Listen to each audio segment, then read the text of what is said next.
Hey everybody, this is Trav.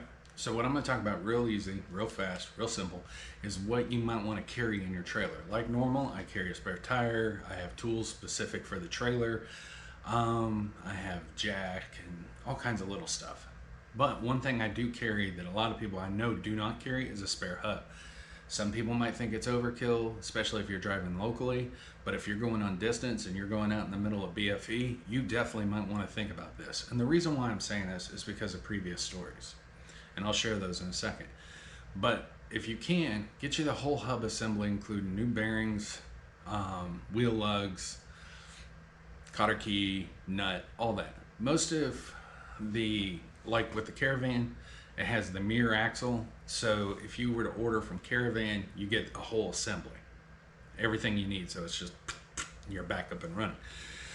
Carry On, Texas, and all them, it varies. You just have to hunt. So the reason why I do this is because when I was coming back from Oregon and coming back to North Carolina many moons ago, I stopped off the gas station like normal, checked my tires and everything. I found one of my tires was a little bit wobbly. So I'm like, oh, okay. Now this is all before cell phones. This is all you got is your Radden McNally map, and I'm in the middle of Charleston, West Virginia. Luckily, the guy there at the gas station was nice enough to point me in the direction of Tractor Supply, but at the time, he's like, I don't know if they're still open. I got there with minutes to spare. The guy that was the actual manager was really cool. He was like, listen, he says, what trailer you got? And I said, I've got a 6x8 Carry On. He goes, okay. How many? I said, it's 5-lug. He goes, okay, I got you covered. Come on down here. Boom, boom, boom. Get it. Cost me like $40, a whole assembly. Well, it came with just the bearing and the hub, and that was it. That was cool. That's all I needed. So go back out. It's cold as hell. It's dark as night. All I got is a flashlight on my head, and that's it. I don't have the jack. The jack that came on my truck is too high. I can't get underneath it. I go back inside, I'm looking, I see that they got one of them little stand-up jacks, scissor jack. And he goes, what are you doing? And I told him, he goes, son, don't worry about it. He said, I got you covered. I was like, what? He goes out, he says, hold on a second. He gets the car jack out of his car. It's a regular scissors jack. I'm up and running, pull all the stuff, boom, boom, boom. He was nice enough to wait, gave me an extra 15 minutes. He says, I'm gonna stay open. If you need a tool or part that you don't have, come in here, get it, and we'll get you back on the road. I was like, wow. That's why I love my West Virginia people. Some of the biggest hearts, and they don't want anything in return, just to help. So, shout out. Love you. So, anyways, I'm back on the road. Get home, safe, everything's fine. A few years later, I'm going out to an ATV park. I'm riding.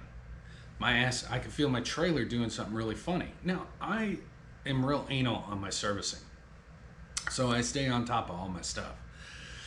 But I reminded myself many moons ago, with every trailer I buy, I also buy a spare hub, besides buying a spare tire and all the other stuff. I went ahead, pulled off to the rest stop. Sure enough, damn bearing was going out. Jacked it up, boom, boom, boom. I was back up and running in 30 minutes, and my ass was on the way to go ride. I was happy. Now, another thing that happened was this last weekend. So, actually a couple days ago, we just got home. So we go up to West Virginia, got my R-Max loaded up, hauling ass. We get a rain squall, nasty. I mean, rain's coming sideways, all kinds of fun stuff. I'm not scared of rain driving.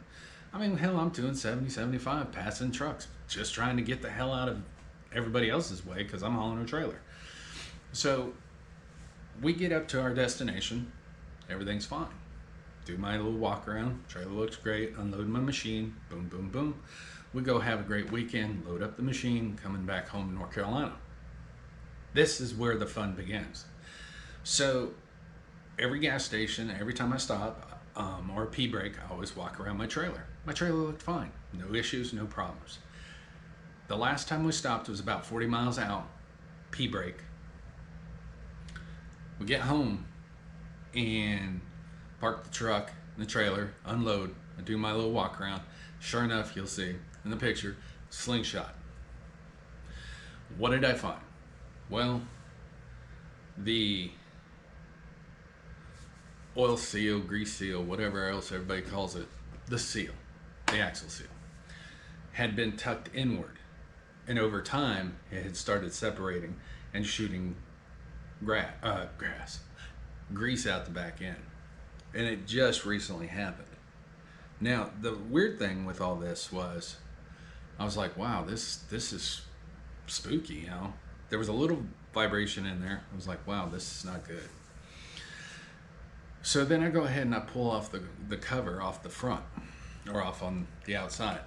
Pull the cover off, and you're gonna see it's kind of a nice brown orange. I use red tacky.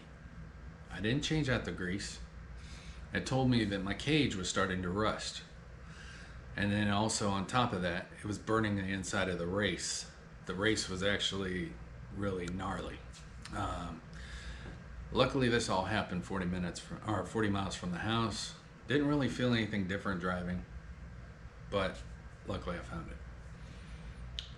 Went ahead, pulled it all apart, replaced everything, put my spare on this one. Now this one that I had taken off and rebuilt, I made it a spare. It's on the truck, or it's in the trailer in its storage box. I'm thankful as hell because at least now I've still got that spare. But what I'm trying to share is, you could be out in the middle of nowhere. You might not have an auto parts store. You might not have anywhere accessible. You've got valuable stuff sitting on that trailer. You do not want to leave it. It could get hit, it could get stolen. 100 million things could happen to it. But at least if you have that hub and you know that the hub is the issue, you can get back on the road in a short amount of time and be back trucking to a safer destination. That's the only reason I'm sharing this, is just kind of a food for thought of an idea that you might need to put back in your head when you own a trailer, especially if you are going distances that are going to put you in the middle of the weeds, the woods, whatever, and there ain't going to be nobody nearby. Always plan for the worst, prep for the worst, and be thankful that you got the stuff if it does rear its ugly head and show up. As usual, this is Trav. This is just a video I wanted to share real quick with y'all. I hope y'all have a great and safe day and look out for each other.